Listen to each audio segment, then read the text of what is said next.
आज हम निकालेंगे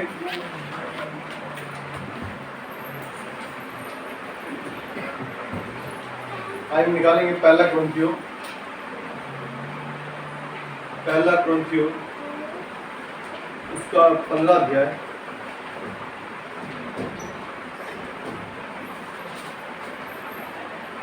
पहला क्रंथियो उसका 15 अध्याय।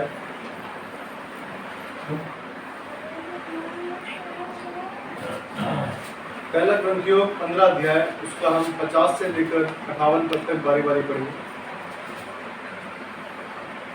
पहला क्रंथियो 15 अध्याय उसका 50 से लेकर 58 पद तक बारी बारी पढ़ेंगे। हे भाइयों, मैं ये कहता हूं कि मांस और लहू परमेश्वर के राज्य के अधिकारी नहीं हो सकते और ना नाशवान अविनाशी का अधिकारी हो सकता है।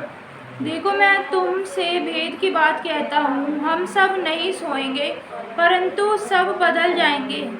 और ये क्षण भर में पलक मारते ही अंतिम तुर्री फूंकते ही होगा, क्योंकि तुर्री फूंकी जाएगी और मुर्दे अविनाशी दशा में उठाए जाएंगे और हम बदल जाएंगे। क्योंकि अवश्य है कि यह नाशवान देह अविनाश को पहन ले और यह मरणहार देह अमरता को पहन ले। और जब ये नाशवान अविनाश को पहन लेगा और ये मरणहार अमरता को पहन लेगा, तब वह वचन जो लिखा है पूरा हो जाएगा, जय ने मृत्यु को निगल लिया। हे मृत्यु, तेरा जय कहाँ रही? मृत्यु, तेरा डंक कहाँ रहा? मृत्यु का डंक पाप है और पाप का बल व्यवस्था है। परंतु परमेश्वर का धन्यवाद हो जो हमारे प्रभु यीशु मसीह के द्वारा हमें जयवंत करता है। इसलिए है मेरे प्रिय भाइयों, दृढ़ और अटल रहो और प्रभु के काम में सर्वदा बढ़ते जाओ, क्योंकि ये जानते हो कि तुम्हारा परिश्रम प्रभु में व्यर्थ नहीं है। आइए हम प्रार्थना करेंगे। हे हमारे शक्ति प्रभु राजा के राजो, प्रभु धन्यवाद देते हैं प्रभु जी आपके पवित्र वचन के लिए जो पढ़ा गया प्रभु जी। आप अपने वचनों के द्वारा हमसे बातें करें प्रभु जी, हमारे हृदय को खोले प्रभु जी। तो जो आप हमसे बातें करना चाहते हैं प्रभु जी, हमसे बातें करें। हमारे हृदय को परमेश्वर जो विचलित रहता है प्रभु जी, उसे स्थिर करें। तो प्रभु जी अपने दास को बुद्धि ज्ञान से समझ दे प्रभु जी, और मुझ में होकर प्रभु जी आप जो कहना चाहते हैं प्रभु जी बोल मेरे और शब्द आपके होते, सहायता आपके होते। अपने आप को तेरे हाथ में सौंपता हूं, पूरे भवन को तेरे हाथ में सौंपता हूं। आज सबके साथ में आप हर एक सुनने वाले पर प्रभु जी तेरी आशीष हो। इस छोटी सी उनकी प्रार्थना को मानते हैं प्रभु यीशु के नाम में दया से सुने और ग्रहण करें। आमीन।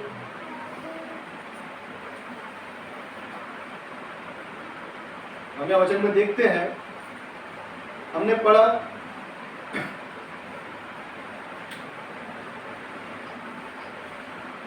50 पद में लिखा है, भाइयों मैं तो ये कहता हूं कि मांस और लहू परमेश्वर के राज्य के अधिकारी नहीं हो सकते और ना नाशवान अविनाशी का अधिकारी हो सकता है। हम जानते हैं और हम देखते हैं, दुनियावी रीति से अगर देखते हैं तो क्या देखते हैं? आज लोगों के अंदर क्या है? अच्छा खाना, अच्छा पीना, अच्छा पहनना, अच्छा खर्च करना, ये इंसान के अंदर है। लेकिन बाइबल बताती है कि ना तो मांस और ना लहू परमेश्वर के राज्य के अधिकारी होंगे। राज्य के अधिकारी नहीं है, क्योंकि ना तो मांस ऊपर जाएगा ना ही लहू जाएगा। कौन जाएगा? हमारी आत्मा जो है परमेश्वर के पास जाएगी, और हर एक आत्मा परमेश्वर के पास नहीं जाएगी। लेकिन कौन सी आत्मा? जो परमेश्वर का भय मानती है, परमेश्वर को अपने उपस्थित सम्मुख जानकर सही रीति से चलती है, गलत रीति से नहीं, सही रीति से। जो परमेश्वर को जानती है, जैसा पिछले समय हम बात कर रहे थे कि यदि हम परमेश्वर को, प्रभु यीशु को सोचे हमारे साथ खड़ा है, तो हम पाप करना बंद कर देंगे। क्यों? क्योंकि हमें लगेगा कि हम यीशु के सामने कैसे पाप कर सकते हैं। अगर यीशु हमारे साथ में खड़ा है तो हमें ऐसा फील होगा कि हम कैसे गलत कर दें। किसी को मारने जाने होंगे, हमें लगेगा अरे यीशु मुझे साथ में खड़ा है मेरे, और कैसे मैं इस पे हाथ उठा दूं। क्यों? क्योंकि उसने खाया है, उसने खाया नहीं है, उसने खाया है। बाइबल बताती है यहाँ पर, मांस आज इंसान अपने आप पर खर्च करता है लेकिन अपनी आत्मा पर खर्च नहीं करता। अधिकारी आत्मा को होना है, आपका न शरीर जाएगा और ना ही आपका लहू ऊपर जाएगा। सिर्फ आत्मा जो है परमेश्वर के पास पहुंचेगी। लेकिन आज लोग क्या है, अच्छे से अच्छा क्या है, अपनी बॉडी पर खर्च करना चाहते हैं कि हम कैसे दिखे, अच्छे दिखे, लेकिन परमेश्वर को क्या भाता है वो हमें कोई लेना देना नहीं है। परमेश्वर का लेना देना है। अरे परमेश्वर को किसने देखा अभी जब मरेंगे? बहुत से लोग की सोच है, अरे कौन है यार स्वर्ग नरक जो भी है यहीं पर है। बहुत से लोग है ना यहीं पर है जो भी है, मरने के बाद क्या देखेंगे, मरने के बाद देखेंगे भाई जो होना है। लेकिन वो ये नहीं सोचते जैसे हमें पैदा करने वाला धरती पर कोई है तो इस सृष्टि को चलाने वाला भी कोई है। यदि हमारे माँ बाप हमारे गलत करने पे हमें सजा देते हैं तो जो सृष्टि का बनाने वाला है वो भी कहीं ना कहीं सजा देगा। वो कौन सोचेगा? वो क्या हम सोचने आएंगे? हम ही तो सोचेगा कौन? सोचता वही है जो परमेश्वर को ढूंढना चाहता है, जो संसार में लुप्त है, जो संसार में मिला हुआ है, उसे परमेश्वर से कोई लेना देना नहीं होता। उसे क्या लेना देना होता है? हेलो, अरे भाई आ रहा है क्या? तो जल्दी चलते हैं यार, क्लब में चलेंगे, पार्टी करेंगे यार वहाँ पे। 1000 रुपये पड़े तेरे पास? चल ठीक है, 1000 मेरे पास पड़े, दोनों चलेंगे यार, कोई बात नहीं, हो जाएगा यार। किस लिए? शराब पीने के लिए, सिर्फ डांस करने के लिए, शरीर को क्या है खुश करने के लिए। शरीर खुश हो जाएगा मेरा, लेकिन क्या आत्मा खुश हो रही है? क्या आत्मा खुश हो रही है? भाई बता रही, क्लियरली बता रही है, कुछ बाकी नहीं बोल रही। हे भाइयों, मैं ये कहता हूं कि मांस और लहू परमेश्वर के राज्य के अधिकारी नहीं हो सकते, हो ही नहीं सकते। उसने बोला हो ही नहीं सकते। क्या आप सोचोगे नहीं शरीर भी चला जाएगा आत्मा चलेगी? ऐसा कुछ नहीं है, सिर्फ आत्मा ही जाएगी, ना शरीर ना लहू, दोनों में से कुछ नहीं जाने वाला। सिर्फ आत्मा ही आपकी क्या है परमेश्वर के सामने जाएगी। क्या लिखता है? अधिकारी नहीं हो सकते, और ना नाशवान अविनाशी को अधिकारी हो सकता है। अभी जो नाशवान है शरीर क्या है, यहीं पे खत्म हो जाएगा, कोई शरीर ऊपर लेके नहीं जाने वाला। शरीर यहीं पे ही खत्म हो जाएगा, कोई दफनाया जाएगा, कोई जलाया जाएगा, कुछ भी किया जाएगा, लेकिन ऊपर नहीं जाया जाएगा, वो यहीं पे ही खत्म हो जाएगा। लेकिन फिर भी क्या है, हमें अपनी चिंता है, शरीर की चिंता है, अपने घर की चिंता है। घर की ईंटें खराब हो गई है, घर की ईंटें खराब हो गई, उसे ठीक करना है। लेकिन मेरी आत्मा जो खराब हो गई है, जिसमें तंबाकू भरा हुआ है, जिसमें गुटखा भरा हुआ है, जिसके अंदर शराब भरी हुई है, जिसके अंदर बुराई भरी हुई है, जिसके अंदर बैर भरा हुआ है, जिसमें ईर्ष्या भरी हुई है, वो मेरे को कोई लेना देना नहीं है उससे। मेरे घर के बाहर की टाइल्स उखड़ गई है, इसको पूरा उड़वाना है और दूसरी टाइलें लगवानी है, दूसरी टाइलें लगवानी है, उस पर अच्छी वाली टाइल लगवानी, मेहंदी वाली। लेकिन जो आत्मा में भरा हुआ है कि साथ वाले के पास कैसे आ गया इतना ज्यादा, अभी मुझे इस पर जादू टोना करता हूँ। इसको ये लोगों में ज्यादा देखता हूँ, मतलब बहुत से रोड मैंने ऐसे देखे हैं जहाँ पर निकलते हैं तो क्या है, घर के वो क्या कहते हैं, जो भी कहते हैं, कुछ भी लगे रोडों पर रख देते हैं ला के, समझ में नहीं आता। अपना उतारने के लिए और दूसरे पर चढ़ाने के लिए इनकी क्या जरूरत है? परमेश्वर से बोल प्रभु मेरा उतार दे, क्यों मैं दूसरे पर चढ़ाऊं इस चीज को? लेकिन लोगों को बड़ा अच्छा लगता है कि मैं अपना जो है दूसरे पर चढ़ा दूं। किसके लिए? इस अविनाशी नहीं है शरीर हमारा, ये नाशवान शरीर है। ये शरीर जो है खत्म हो जाएगा, शरीर खत्म हो जाएगा। यदि मैं इस शरीर को हटा दूं तो ये शर्ट पर जो है पैंट जो क्या नीचे गिरेगी, कोई किसी काम की नहीं है। कितनी महंगी पहन ले इंसान, कितनी भी सस्ती पहन ले, किसी काम की नहीं है। लेकिन क्या है, नाशवान को अविनाशी नहीं पहन सकता। अविनाश क्या है? हमारी आत्मा है जो कभी नाश नहीं होगी यदि हम परमेश्वर के साथ चलेंगे। तो अगर परमेश्वर के साथ चलेंगे, परमेश्वर पे अपना भरोसा रखेंगे, इंसान पर नहीं, परमेश्वर पर। लास्ट वचन भी देखते हैं, इसमें लिखा है 58 बीच में जो बातें लिखी गई हैं वो किस लिए लिखी गई है? परमेश्वर का आना कैसा होगा, जब प्रभु आएगा तो हम कैसे बदल जाएंगे, उठा लिए जाएंगे, परमेश्वर के साथ चले जाएंगे। लेकिन कौन जानता है इस बात को? जो प्रभु के लोग हैं। आप ये ना सोचे बिल्कुल आसान होने वाला है कि मतलब परमेश्वर के साथ जाना आसान उनके लिए है जो उसको प्रेम करते हैं, हर एक के लिए आसान नहीं है। क्योंकि सताव जब आते हैं ना तो बहुत से इंसान पीछे कदम कर लेते हैं, नहीं नहीं मैं मसीह का नहीं हूँ, मैं मसीह का नहीं हूँ। क्यों? क्योंकि जब तलवार यहाँ पे रखी हो तो फिर ऐसा लगता है कि भाई अभी शरीर को बचा लूँ तो प्रभु फिर माफी मांग लूंगा जाके, कोई बात नहीं। लेकिन हम देखते हैं यहूदा इस्करियोती जिसने प्रभु को पकड़वाया, यीशु मसीह को पकड़वाया, वो खुद अपने आप क्या है, अपनी आत्महत्या शुरू कर दी। वो खुद मर गया क्योंकि वो क्या है, अपने आप को सह नहीं पाया कि नहीं मैंने बहुत गलत किया। प्रभु से फिर भी क्षमा कर देता, अगर वो उसके पास जाता, लेकिन उसको क्या है, अपने आप पर कि नहीं मैंने गलत किया और मैं उसने आत्महत्या की। प्रभु क्षमा करने वाला परमेश्वर, परमेश्वर आपको अंतिम समय तक प्यार करता है, लेकिन जब शरीर मर जाता है उसके बाद फिर कुछ काम करना है। बाइबल बताती है कि अब मिट्टी तेरा धन्यवाद कर सकती है। दाऊद कहता है कि मिट्टी तेरा धन्यवाद कर सकती है प्रभु, मिट्टी धन्यवाद नहीं कर सकती। जब तक हम जीवित हैं, तो ये आत्मा जब तक हमारी जीवित है शरीर के अंदर, जीवित रहना परमेश्वर के लिए, शरीर के लिए नहीं। लिखा है 58 पद हम जैसे पढ़ने जा रहे थे, इसलिए है मेरे प्रिय भाइयों दृढ़ और अटल रहो और प्रभु के काम में सर्वदा बढ़ते जाओ, क्योंकि ये जानते हो कि तुम्हारा परिश्रम प्रभु में व्यर्थ नहीं है। आप जो भी प्रभु के लिए कर रहे हैं, अभी आएंगे हम आगे देखेंगे, लेकिन इसका क्या वचन का क्या मतलब हम देख रहे हैं कि क्या हम किस तरह जी रहे हैं जीवन को। बाइबल बता रही है अगर आप प्रभु में कुछ काम कर रहे हो, आप भवन में चाहे, जैसे हमारे सेवक पास्टर जो होते हैं हमें बताते थे कि हम प्रभु के भवन में चाहे झाड़ू लगाते हैं, पोछा लगाते हैं, चाहे हम चप्पल उठाते हैं, चाहे ये करते हैं, कुछ भी परमेश्वर के काम कर रहे हैं परमेश्वर के भवन में, या हम रोड पर बाहर घूम रहे हैं, कोई बंदा गरीब दिखता है, बच्चा दिखता है, हम उसकी हेल्प करते हैं, तो क्या है, हम परमेश्वर के काम को, क्योंकि सम्मुख जान के, हम परमेश्वर को सम्मुख जान करते, क्योंकि परमेश्वर ने हमसे प्रेम किया, हम भी दूसरों से प्रेम करने वाले हो। बाइबल बताती है जिसने अपने पड़ोसी से अपने समान प्रेम किया उसने व्यवस्था को पूरा किया है, उसने व्यवस्था को पूरा कर दिया है। हमें प्रेम करने वाला हूँ मैं। अगर हम परमेश्वर के लिए कुछ भी काम करते हैं तो क्या है, वो परिश्रम जो हमने किया है वो व्यर्थ नहीं है, उसका फल तुम्हें मिलेगा। ये ना सोचे कि आज ही मिल जाएगा, कि हम सोचे आज ही हमने किया है और आज ही फल मिल जाए।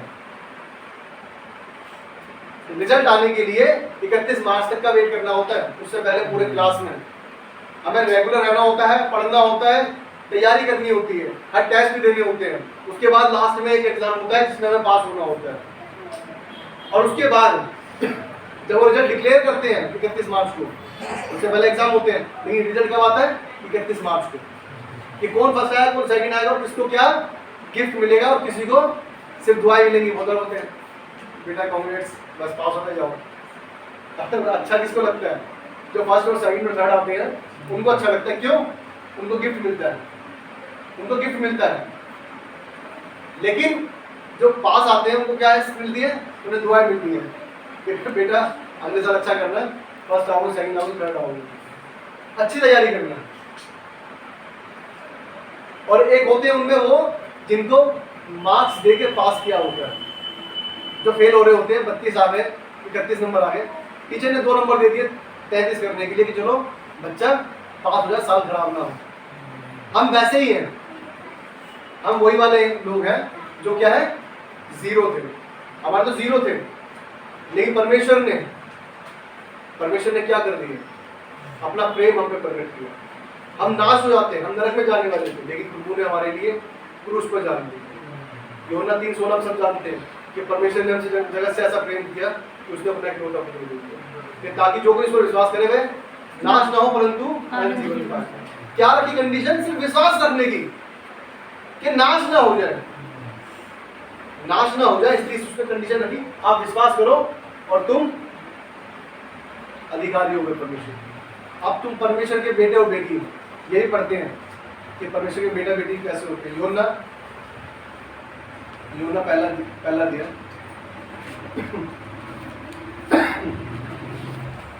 यूहन्ना पहला अध्याय उसका 1:12, यूहन्ना 1:12, परंतु जितनों ने उसे ग्रहण किया उसने उन्हें परमेश्वर के संतान होने का अधिकार दिया, अर्थात उन्हें जो उसके नाम पर विश्वास रखते हैं। किसको दिया अधिकार, जो विश्वास करते हैं।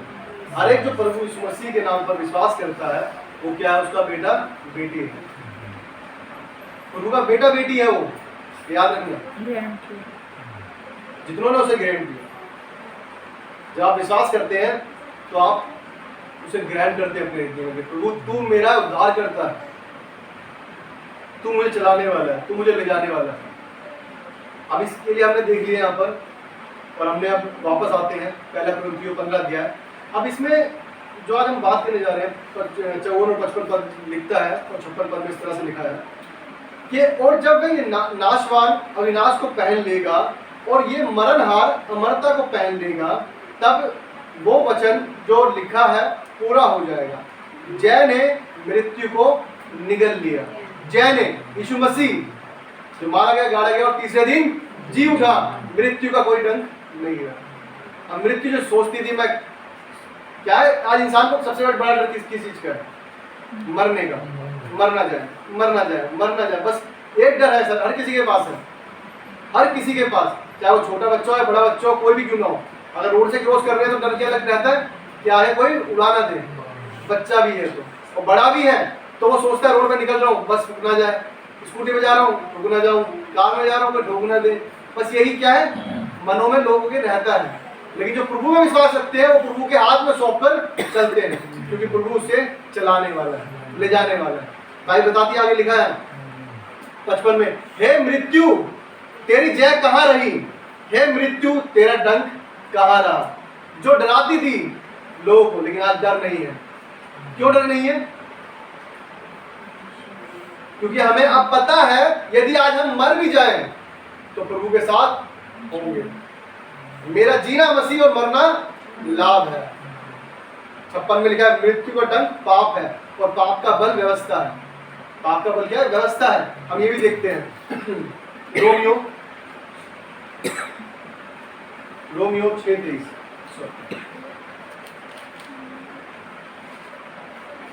क्योंकि पाप की मजदूरी तो मृत्यु है, परंतु परमेश्वर का वरदान हमारे प्रभु यीशु मसीह में अनंत जीवन है। क्या लिखा है? क्योंकि पाप की मजदूरी तो मृत्यु है। हम क्या करते जा रहे हैं? पाप पाप पाप पाप पाप। यदि पाप ही पाप करते जा रहे हैं तो पाप की मजदूरी सिर्फ एक ही चीज है। जॉब करने जाते हैं, काम करते हैं, सैलरी मिलती है, पैसा मिलता है, लेकिन यदि पाप करते जा रहे हैं तो उसकी मजदूरी क्या मिलेगी हमारा? सिर्फ मृत्यु। और हमें नाश होना था। हमें क्या है? नाश होना था। हमें नाश होना था। लेकिन आगे क्या लिखा है? परंतु परमेश्वर का वरदान हमारे प्रभु यीशु मसीह में अनंत जीवन है। यीशु मसीह के द्वारा हमें क्या मिल गया है? अनंत जीवन मिल गया। जिस जीवन से हम खोए हुए थे, भटके हुए थे, जिसका कोई हमारे लिए मूल्य नहीं था, हमारे जीवन में कोई खुशी नहीं थी, कोई आनंद नहीं था, कोई शांति नहीं थी, जिसका कोई मकसद नहीं था हमारी जिंदगी का, प्रभु यीशु मसीह ने हमें क्या है? मकसद दे दिया। क्या मकसद दे दिया? कि जाओ सुसमाचार प्रचार करो। मकसद क्या दे दिया? कि तुम बचे हो, दूसरों को भी बचाओ। मकसद क्या दे दिया? जब तक मैं ना हूं तुम मुझ में बने रहो। ये परमेश्वर ने हमें जीवन के तौर पर सब कुछ दे दिया कि अब तुम्हारे जो तुम नाश होने वाले थे, तुम्हारे पास कोई भी एम नहीं था जिंदगी का, तुम्हारा कोई भी तुम्हारा उद्देश्य नहीं था कि क्या करना है, लेकिन आज तुम्हें क्या दे दिया? जीवन दे दिया। आइए हम देखेंगे, जैसे हमने देखा कि मृत्यु तेरा डंक आ रहा, हम डैनियल निकालेंगे।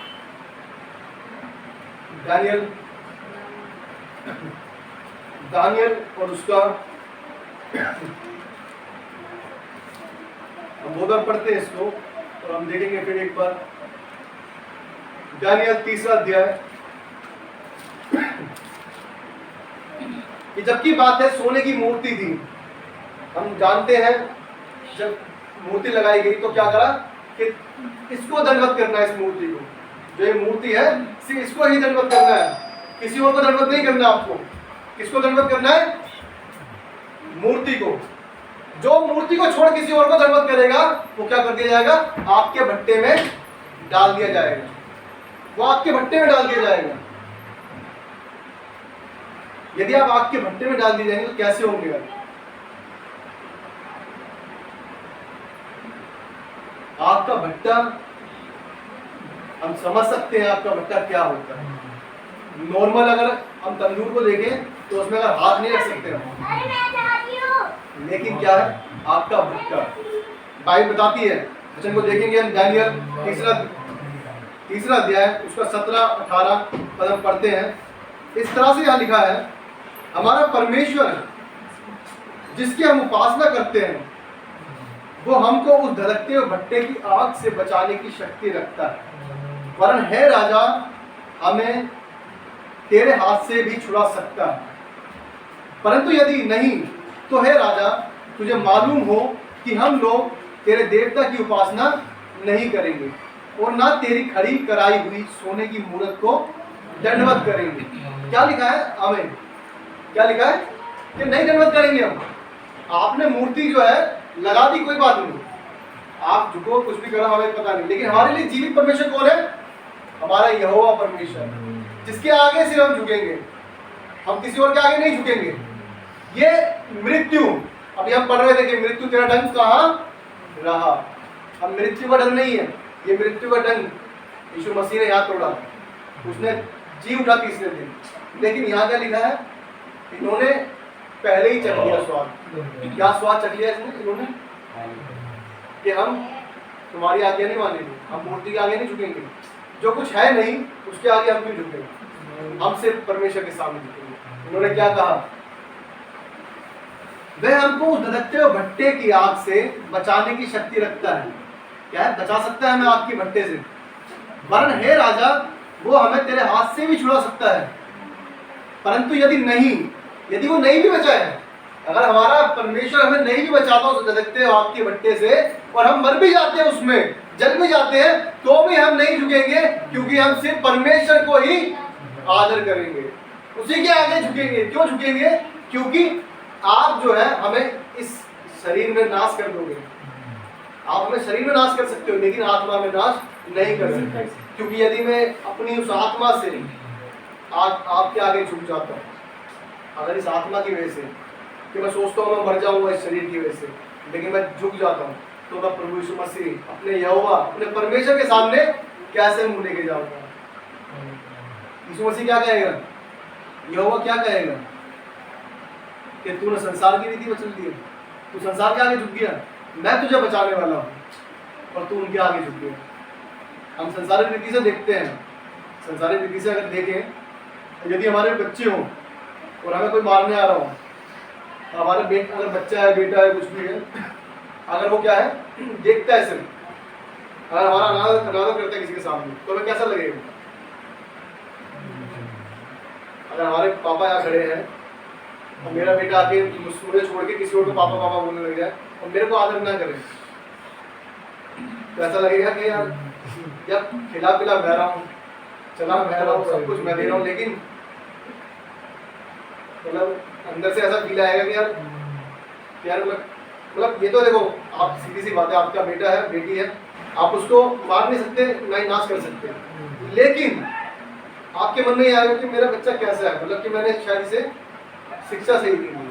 आपको अपने ऊपर सवाल उठने लग जाएंगे। लेकिन हमारा परमेश्वर हमें इब्रानियों 13:5 बताता है कि ना तो वो कभी छोड़ेगा और ना कभी त्यागेगा। क्यों कहता है ऐसा वचन?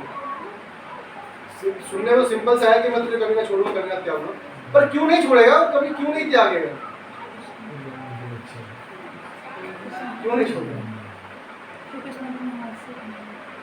उसने वाचा मान दी कि भाई मैं तुझे नहीं छोड़ूंगा, चाहे तू जा भी रहा है, चाहे तू परेशानी में भी है, चाहे तू पाप में भी जा रहा है, यदि तो मैं तेरी ओर दृष्टि तो लगी है मेरी, लेकिन मैं तुझे जबरदस्ती खींच नहीं सकता। मैं तुझे डांटना देता है, बीच बीच में सुधारता है कि सुधर जाए, किसी तरह वापस आ जाए, लेकिन वो आपको नाश नहीं करेगा। वो चाहेगा कि वापस आ जाए, किसी तरह वापस आ जाए। हमने उड़ाऊ पुत्र की कहानी सुनी है बहुत बार कि 2 बेटे थे किसी के, और क्या है उसने प्रॉपर्टी जो है अपनी 2 भागों में बांट दी, और उसमें से एक बेटा क्या था, उसके साथ रहा, पापा के साथ में, लेकिन एक का चला गया अय्यासी में चला गया, सारा का करवा दिया उसने। लेकिन जब वो वापस आता है तो पिता कितना खुश होता है, वो पहले से भाई लेके खड़ा हुआ है कि हाँ बेटा आ जा, मैं तेरा इंतजार कर रहा था। क्यों? क्योंकि उसका अंश है, जब अंश हम परमेश्वर की हमने देखा भी यूहन्ना 1:12 के अंदर कि जितनों ने उस पर विश्वास किया उसने उसे परमेश्वर की संतान होने का अधिकार दिया, तो इससे बड़ी क्या बात होगी। जब हम संतान उसकी है तो वो हमेशा दृष्टि लगाए रखता है। वो ये मत सोचना कभी भी कि हम परेशानी में, बीमारी में, किसी भी परिस्थिति में है, या हमारे पास ऐसा नहीं है जो दूसरों के पास है, ऐसा हमारे पास नहीं है। ऐसी चीज बहुत सी होती है, हर किसी के जीवन में होती है। लेकिन अगर यदि हम अपने आप को इन चीजों से परमेश्वर को अनादर करेंगे, परमेश्वर के सामने कोई बुराई नहीं कि प्रभु मैं तेरे साथ साथ चलता हूँ और तूने इनको सब कुछ दे रखा, मुझे कुछ नहीं दे रखा, तो परमेश्वर कुछ नहीं होता। क्योंकि हमारी जो लड़ाई है वो शरीर की नहीं, आत्मा की लड़ाई है। याद रखना, आत्मा की लड़ाई है हमारी। शरीर नाश हो जाएगा। हम यही देख रहे हैं यहाँ पर कि मृत्यु तेरा टाइम अब नहीं रहा। ये तीनों दोस्त जो हैं दानियल के, शद्रक, मेशक, अबेदनगो, उनको आग के भट्टे में डालने की आज्ञा दे दी गई है। लेकिन वो क्या कह रहे हैं? नहीं झुकेंगे प्रभु। बस राजा के सामने, राजा जो है क्या कहते थे उनको, वो सिर्फ प्रभु के नाम से कहते हैं, प्रभु, स्वामी, इस तरह पुकारते हैं। तो राजा को कहते हैं राजा हम तेरे आगे नहीं झुकेंगे, सिर्फ अपने उस परमेश्वर के आगे झुकेंगे जिसने हमें बनाया है, जो सच्चा अधिकारी है, जो इसका अधिकार रखता है हर एक के सामने। क्या कहता है? अगर वो बचाएगा हमें तो भी ठीक है, नहीं बचाएगा तो भी ठीक है। ये क्या हमारे पास है ऐसा? क्या ऐसा हमारे पास है? हम बड़ी जल्दी पलट जाएंगे। मैं बताया कि थोड़ी देर मैंने बात की है, हमारे यहाँ बंदूक लाके रख दें, तलवार की जगह बंदूक रख दें। यीशु मसीह को मानता है क्या? अरे नहीं नहीं नहीं, मैं तो नहीं मानता भाई, जल्दी हटा दे इसको। लेकिन आप यकीन मानेंगे, यदि हम उस बंदूक के आगे ना डरेंगे, चाहे हम उस टाइम उसी टाइम मर जाए, नहीं, हमारी आत्मा परमेश्वर के पास पहुंचे, परमेश्वर के पास पहुंचे, और वो चाहे तो उस गोली को वापस भी मोड़ सकता है। लेकिन यदि हमारी मृत्यु उससे लिखी है कि हाँ परमेश्वर ने इसी तरह डराया है, तो भी परमेश्वर का नाम आदर पाए, क्योंकि हम किसी के आगे नहीं झुके। अब आगे देखते हैं क्या लिखता है। जब उनको भट्टे में डाल दिया गया, वो कहता है कि हम लोग तेरे देवता की उपासना नहीं करेंगे और ना तेरी खड़ी कराई हुई मूर्त की, सोने की मूर्त को दंडवत करेंगे। उसके बाद जब आग के भट्टे में डाल दिया गया उन तीनों को, तो क्या होता है? कोई पढ़े दानियल 3 और उसका 24-25। तब नबूकदनेस्सर राजा अचंभित हुआ और घबराकर उठ खड़ा हुआ और अपने मंत्रियों से पूछने लगा, क्या हमने उस आग के बीच 3 पुरुष बंधे हुए नहीं डलवाए? उन्होंने राजा को उत्तर दिया, हाँ राजा, सच बात है। फिर उसने उनसे कहा, अब मैं देखता हूँ कि 4 पुरुष आग के बीच खुले हुए टहल रहे हैं और उनको कुछ भी हानि नहीं पहुँची, और चौथे पुरुष का स्वरूप ईश्वर के पुत्र के सदृश है। पुत्र के सदृश है, ईश्वर के पुत्र के सदृश। प्रभु यीशु मसीह जब 3 ढले गए भट्टे में, राजा क्या पूछता है, क्या हमने 3 ही नहीं डाले लोग भट्टे में? तो ये चौथा कहां से आ गया? और डलवाए भी कैसे थे? हाथ बनवा के। अब ये छोड़ने के बाद हम सोचे थोड़ा सा, आग के भट्टे जल रहे हो और हमें ऊपर से फेंक दिया जाए, तो पहली चीज तो ये, आग में से वो खुद ही बचेगा इंसान, तो इसको बंधवा के फेंकने से क्या फायदा? लेकिन बात के फेंका, ये दिखाता है आज हम इस संसार में जो है, संसार में क्या है? ये आग का भट्टा ही एक तरह से, जो हमें हर वक्त क्या है, नाश करना चाहता है। हमारे हाथ बांध रखे किसी न किसी रीति से, लेकिन प्रभु यीशु मसीह में जब हम छोड़ देते हैं, वो उसको क्या है, खोल देता है, वो उसे खोल देता है। लिखा है आगे 26 पद में लिखता है, फिर नबूकदनेस्सर उस धधकते हुए भट्टे के द्वार के पास जाकर कहने लगा, हे शद्रक, मेशक और अबेदनगो, हे परम प्रधान परमेश्वर के दासों, निकलकर यहाँ आओ। यह सुनकर शद्रक, मेशक और अबेदनगो आग के बीच से निकल आए। जब हम ऐसी परिस्थिति में रहते हैं ना, चाहे संसार कैसी भी परिस्थिति में हमें रखे, कितना ही परेशान करें, कितना भी टॉर्चर करें, कितना भी परेशानियों में क्यों न डालें, ये पाप से भरा हुआ है। बाइबल बताती है मनुष्य के जो भी हृदय में उत्पन्न होता है ना, वो क्या उत्पन्न होता है? पाप उत्पन्न होता है। इसका मतलब ये है कि यदि पाप हृदय में उत्पन्न होगा तो आपके भी हो सकता है, लेकिन हमें शुद्ध रखना है। इसका मतलब ये भी है साथ में, जो हमारे आसपास लोग हैं उनके भी पास क्या है? पाप ही पाप भरा हुआ है। लेकिन उस पाप में भी, उस आग में जो हमें क्या चाहते हैं, नाश करना चाहते हैं। बाइबल बताती है बुरी संगति अच्छे चरित्र को भी बिगाड़ देती है। यदि हम पाप में हैं, बहुत से हमने देखे होंगे कि बहुत अच्छे बच्चे होते हैं, बहुत से अच्छे बड़े बड़े लोग होते हैं, हम सुनते हैं बोलते हैं अरे वो बहुत ठीक था, इसको क्या हो गया, ये भी दारू पीने लग गया क्या, ये भी गुटखा खाने लग गया, ये भी सिगरेट पीने लग गया, ये भी अयासी में डूब गया। क्या क्यों कहते हैं? क्योंकि जो वो आग का भट्टा है ना, उसे अपने पास खींचते हैं कि तू भी आ, हम मर रहे हैं तो तू भी मर। वो चाहते नहीं है कि हम अनंत जीवन को पाए, लेकिन परमेश्वर क्या चाहता है? अनंत जीवन देना चाहता है। बाइबल बता रही है, क्या लिखा है? राजा ने कहा कि बाहर निकल आओ तीनों, और वो तीनों निकल के आ गए। हम भी ऐसे ही हो, जब प्रभु हमें आवाज दे, जब भी आवाज दे, हम तैयार हो। हाँ प्रभु मैं खड़ा हूं, प्रभु हाँ क्या है, मैं क्या करूं।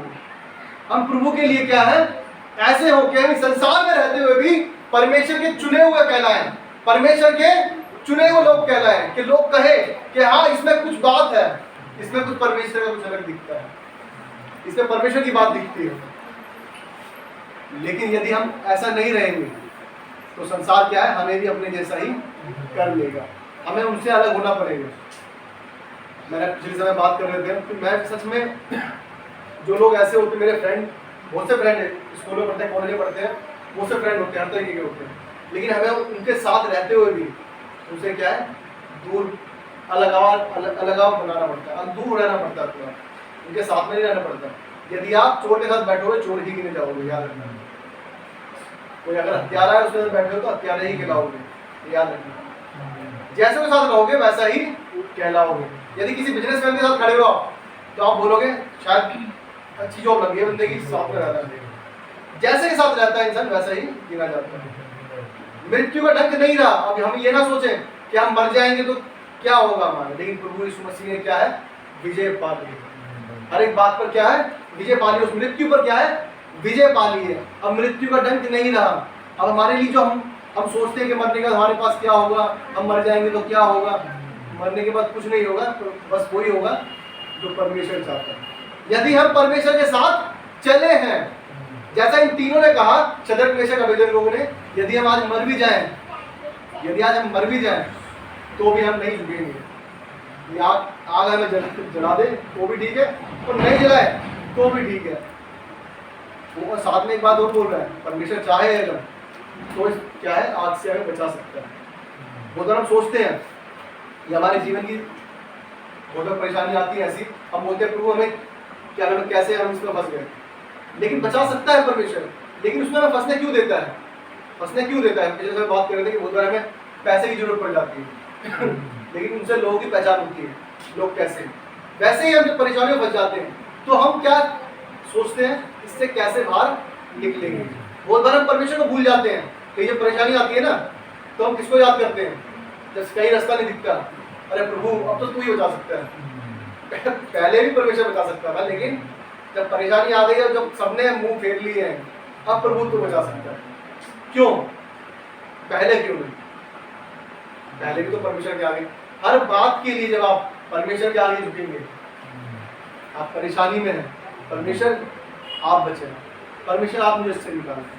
आज खुशी है, मैं बहुत खुश हूँ, मेरे पास बहुत क्या है, जो मैं चाहता था वो मैंने डिग्री पा ली है, या मैंने जो क्वालिफिकेशन डिग्री पढ़ना था उतना पढ़ चुका हूँ, या जो मुझे जॉब चाहिए थी वो ले चुका हूँ। परमेश्वर तेरा धन्यवाद। हम क्या करते हैं बहुत बार, हर बात में ज़्यादा खुशी होती है और या ज़्यादा परेशानी होती है तो हम परमेश्वर को बाद में याद करते हैं। पहले क्या है, अपने दिमाग की बातों में याद आते हैं। पहले बोलते रहे यार दोस्त भाई मेरे हो गया, मैं सिलेक्शन हो गया मेरा, पहले दोस्तों को फोन करते हैं, घर वालों को फोन करते हैं, परमेश्वर को धन्यवाद नहीं करते उस बात के लिए।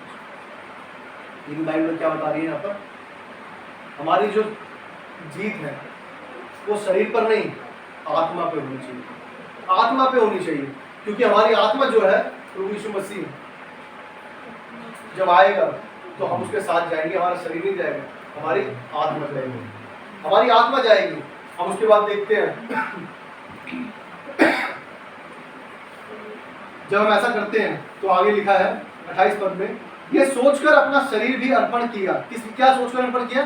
कि हम परमेश्वर के आगे ही झुकेंगे, किसी और के आगे नहीं झुकेंगे। ये सोचने के बाद भी उन्होंने अपना शरीर दे दिया। तो क्या होता है उसके बाद? ये सोचकर अपना शरीर भी अर्पण किया कि हम अपने परमेश्वर को छोड़ किसी देवता की उपासना या धन्यवाद ना करेंगे। इसलिए अब मैं ये आज्ञा देता हूँ कि देश देश और जाति जाति के लोगों और भिन्न भिन्न भाषा बोलने वालों में से जो कोई शद्रक, मेशक और अबेदनगो के परमेश्वर की कुछ निंदा करेगा वह टुकड़े टुकड़े किया जाएगा और उसका घर घूरा बनाया जाएगा। क्योंकि ऐसा कोई और देवता नहीं जो इस रीति से बचा सके। जब परमेश्वर के लिए हम सब कुछ कर देते हैं ना, जब परमेश्वर के लिए अपने जीवन को दे देते हैं, तो परमेश्वर हमें ऐसा ही खड़ा करता है। क्या हुआ है यहाँ पर? यहाँ पर क्या हुआ? परमेश्वर की महिमा हुई। जो राजा आपके भट्टे में डलवाने की आज्ञा दी, आज वो खुद ही आगे कह रहा है कि यदि जो परमेश्वर इनका है उसको नहीं मानेगा तो क्या कर दिया जाएगा? टुकड़े टुकड़े कर दिए जाएंगे और घर क्या है? घूरा बना दिया जाएगा। क्या हुआ इससे? जब वो नहीं झुके तो परमेश्वर ने उनकी महिमा की, उस आग से निकाल दिए।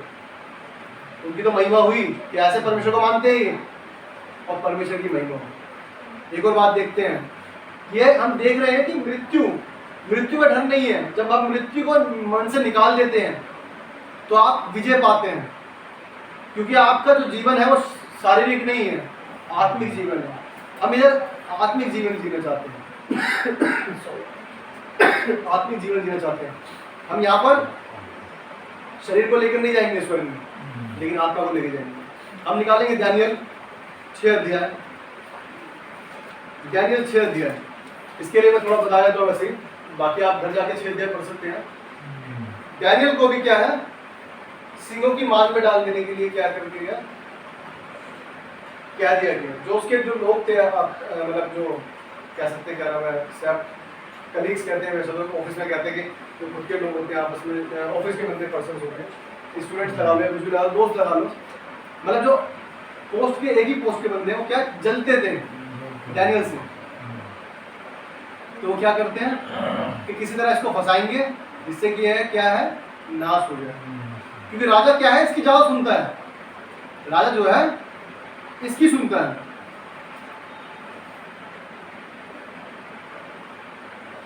जब राजा ने ऐसी आज्ञा निकाली कि इसको आपको मानना ही है, यदि आप नहीं मानोगे तो सिंह की मान में डाल दिया जाएगा। लेकिन राजा जो था दानियल से प्रेम करता था, उसे वो अच्छा लगता था दानियल। लेकिन राजा ने जब जाना इस चीज़ को कि इन लोगों ने मुझसे गलत तरीके से फंसा कर क्या है, राजपत्र जो लेटर है उस पर क्या है साइन करवानी है कि दानियल को फंसाया जाए, दानियल को फंसाया जाए। लेकिन जब दानियल को फंसा दिया गया तो राजा को याद आया, ओहो अच्छा इसलिए उन्होंने ये क्या काम किया कि दानियल को फंसाया जाए। और जब राजा ने लिख दिया है तो वो क्या है, बात पीछे नहीं हो सकती। उसने अपनी मोहर दे दी उसको, और उसको क्या है ये भी चिंता है कि अब राजा दानियल कैसे बचेगा। अब देखते हैं आगे दानियल 6 अध्याय और उसका 19, 20, 21, 22। भोर को पौ फटते ही राजा उठा और सिंहों के गड्ढे की ओर फुर्ती से चला गया। जब राजा गड्ढे के निकट आया तब शोक भरी वाणी से चिल्लाने लगा, हे दानियल, और दानियल से कहा, हे दानियल, हे जीवते परमेश्वर के दास, क्या तेरा परमेश्वर जिसकी तू नित्य उपासना करता है तुझे सिंहों से बचा सका है? क्या पूछ रहे हो? जिसकी तू उपासना करता है क्या तुझे बचा सका है? मृत्यु की लड़ाई है आज संसार में। सिर्फ यही मैं बात कर रहे थे, आज इंसान को सिर्फ शरीर को बचाने की लगी हुई है। हम मर ना जाए, हम नाश ना हो जाए, हम ये ना हो जाए, वो ना हो जाए, इसे लिपस्टिक जो भी, मतलब नॉर्मल, मतलब वैसे नहीं कह रहा, मेकअप करना अच्छी बात है, मैं ये नहीं कह रहा। लेकिन आप जब उस चीज़ पर ज़्यादा ध्यान देते हैं, शरीर पर ध्यान देते हैं, परमेश्वर हमसे ये नहीं चाहता आप ऐसे ही रहे, वो भी परमेश्वर नहीं चाहता, लेकिन आप ठीक रहे, अच्छी बात है। लेकिन परमेश्वर से ज़्यादा इन चीज़ों को अगर आप ध्यान देते हैं तो परमेश्वर को ये नहीं मानता, परमेश्वर को ये भी नहीं मानता। क्या हर वक्त क्या है, इन्हीं चीज़ों पर बहुत से लोग हैं, बाहर निकले हैं चलो भाई मेकअप करा लो, यह निकले तो ये करा लो, मतलब अपनी बॉडी को क्या है मेकअप की दुकान बना देते हैं। और आदमी भी ऐसे होते हैं मुझसे, अभी हफ्ता भर हुआ नहीं है, चलो भाई दोबारा बाल काट दो, दाढ़ी ये कर दे, वो कर दे, मतलब बहुत सी चीज़ें वो उससे हद से ज़्यादा क्या है पैसा खर्च करना गलत बात नहीं है, लेकिन हम क्या है इस शरीर पर क्या है ज़्यादा ध्यान देते हैं, आत्मा पे कम ध्यान देते हैं। इस आत्मा में हमारे बैर भरा हुआ है, बुराइयां भरी हुई हैं, पाप भरा हुआ है, लोगों के लिए गलत बातें भरी हुई हैं, लोगों के लिए गालियां भरी हुई है, झूठ भरा हुआ है, व्यभिचार भरा हुआ है। परमेश्वर आपके शरीर को लेकर नहीं जाएगा, क्लियर नहीं, वो आपके शरीर को नहीं लेकर जाएगा, आत्मा जाएगी। आत्मा वो जाएगी जो परमेश्वर के साथ चलती है। दानियल को क्या कहा उसने, राजा ने, क्या तेरा परमेश्वर जिसकी तू नित्य उपासना करता है, जिसकी तू नित्य उपासना करता है, तुझे सिंहों से बचा सका? जो सिंह है, सिंहों की मान, सिंह मतलब सिंह जो शेर जो है क्या भूखे बैठे हुए हैं कि कोई ऊपर से आए तो सही, आ जाएंगे 1 मिनट के अंदर, लेकिन क्या कह रहा है वो, क्या बचा सका? और कैसी वाणी से पूछ रहा है, दबी वाणी से पूछ रहा है, क्योंकि राजा को भी दुख था इस बात का कि इन्होंने मेरे से गलत तरीके से इस पे साइन करा लिया और इसको दानियल को फंसाने के लिए। आगे लिखा है 21 पद। तब दानियल ने राजा से कहा, हे राजा, तू युग युग जीवित रहे। मेरे परमेश्वर ने अपना दूत भेजकर सिंहों के मुंह को ऐसा बंद कर रखा कि उन्होंने मेरा कुछ भी हानि नहीं की। इसका कारण यह है कि मैं उसके सामने निर्दोष पाया गया, और हे राजा, तेरे सम्मुख भी मैंने कोई भूल नहीं की। इसका क्या कारण है? मैं क्यों बचाया गया? मैं क्यों बचाया गया हूँ? उसके सामने भी कोई भूल क्योंकि मैं परमेश्वर के सामने क्या है निर्दोष पाया गया हूँ। लेके तो हम बुराइयां चल रहे हैं दूसरों की, और परमेश्वर से चाह रहे हैं परमेश्वर मेरी भलाई कर दे। परमेश्वर पक्षपात नहीं करता है, क्लियरली बाइबल में लिखा, परमेश्वर पक्षपात नहीं करता। आप जो बोते हैं वही काटेंगे, याद रखिए। आप अच्छा बोएंगे तो अच्छा ही काटेंगे, और अगर बुरा बोएंगे तो बुरा ही काटेंगे। बाइबल बता रही है कि मैं क्या है उस परमेश्वर के सामने क्या है निर्दोष पाया गया हूँ, इसलिए क्या है वो बचा लिया गया। वो क्या है बचा लिया गया। सिंह जो मुंह खोल के बैठे हुए थे कैसे हो गए? शांत हो गए। पालतू कुत्ते देखे हमने, वो वैसे हो गए कि मतलब क्या है बैठे हुए। दानियल क्या है उसमें बैठा हुआ है। आप सोच सकते हो, आप मतलब इमेजिन करके देखो थोड़ा सा कि हम यहाँ मतलब सोच लो हम यहाँ पर कोई भी नहीं है, हम ही बैठे, एक बंदा बैठा है कोई, और आस पास में 5-6 शेर बैठे हैं। कैसा फील हो रहा है? बस मन में ही चल रहा हो कौन सा खाने आ रहा है, कौन सा खाने आ रहा है, मतलब किसका दिमाग फिर जाए कुछ भरोसा नहीं है। लेकिन दानियल बैठा है और क्या कह रहा है? वो प्रभु को धन्यवाद करा उसके पीछे कि प्रभु बचाने वाला है।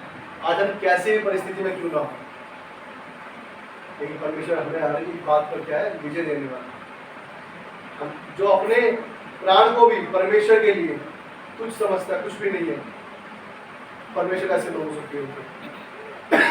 परमेश्वर उनके लिए क्या है द्वार खोल देता है, उनके लिए हर एक चीज खोल देता है। जो क्या है आपके लिए असंभव होगा वो परमेश्वर के लिए क्या है संभव होगा। आज आपको शायद लगता होगा कि हम कुछ नहीं कर पा रहे, लेकिन बहुत सी बातों में ऐसा होता है कि हम कितना भी कुछ करना क्यों ना चाहें, लेकिन परमेश्वर ने एक समय ठहराया है, वो समय पर होगा।